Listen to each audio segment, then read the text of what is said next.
আমাকে কি মাফ করা যায় না? তুমি তো আমাকে অনেক ভালোবাসতা, আমি যা বলতাম তাই করতাম। তো এখন কি আমাকে মাফ করা যায় না? আমি জানি আমি অনেক বড় ভুল করছি, যেটা মাফ করা যায় না। তাও প্লিজ আমাকে মাফ করে দাও, আরেকবার সুযোগ দাও।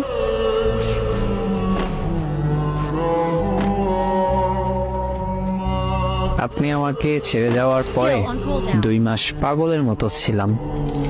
কি করব কিছুই বুঝি নেই, এমনকি অনেক নেশাও করছি আপনাকে ভুলে যাওয়ার জন্য, তাও কাজ হইতো না। তারপর ধীরে ধীরে আপনাকে ভুলে যাওয়া শুরু করলাম, আর এখন আপনাকে প্রায় ভুলে গেছি বললেই চলে। আর আপনি এখন ফিরে আসতে চান। প্লিজ মাফ করে দাও। তুমি আমাকে যা বলবা তাই করব, যেভাবে চলতে বলবা সেইভাবে চলবো। তোমার পায়ে পড়ি, প্লিজ আরেকবার সুযোগ দাও। আমি নিজেকে অনেকটা শক্ত করে নিয়েছি। তুমি তো এমন আগে ছিল না। আপনি আমাকে এমন করছেন, বাধ্য করছেন, চাই নাই এমন হইতে।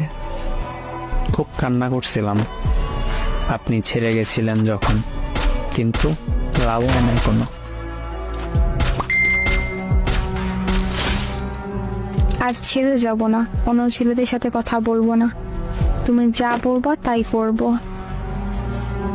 শোনেন, ওই দিন বলছিলাম না আপনার হিসাব দুনিয়ায় মিলিয়ে দিবে, সেইটাই দিছে। আর হ্যাঁ, আমি আপনাকে চিনি না, আর আমাকে মেসেজ করবেন না কোনো নতুন আইডি খুলে। আমি তোমাকে ছাড়া থাকতে পারবো না। ইবু প্লিজ মাফ করে দাও।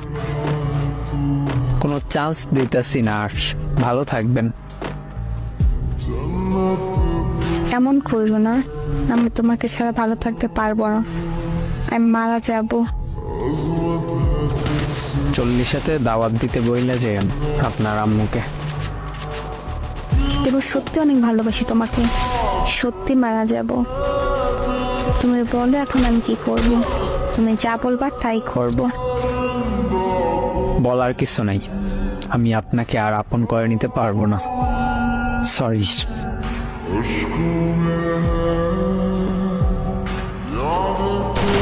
ব্রেকআপের 8 মাস পরে সে বলে আমি তোমাকে ছাড়া বাঁচবো না, মরে যাব।